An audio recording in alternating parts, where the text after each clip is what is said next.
Hey guys, hey, it's Matthew. I just wanted to record this quick video on how to use the straighten tool in Photoshop. And so a common circumstance where I'm using this tool is if I photograph a painting. And recently I taught a painting class and some students did some real nice, beautiful work. Um, and I was taking those paintings, putting them up on the wall with some decent lighting and taking some snapshots. And so I'm just going to show you really quickly how I could use the straighten tool to straighten the painting essentially. So here's the painting right here. It's just a simple JPEG. And I'm going to open that with Photoshop.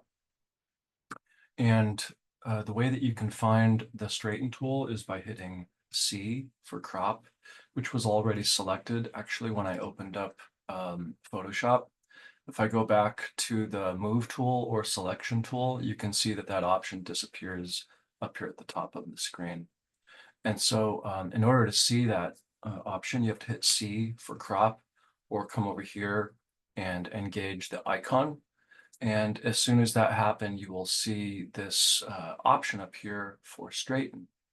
And what I usually do is I try to zoom into the image as much as possible because you can see that this, or actually it's kind of imperceptible, but to me, I can sort of see that the top edge of this painting is not quite straight, okay?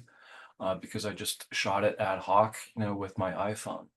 And so I can click the straighten tool, and then I'm going to take my cursor and then just simply drag over. And it's kind of fun too. It'll show you the difference um, with the edge, and it's not much at all. It's 0.3 degrees.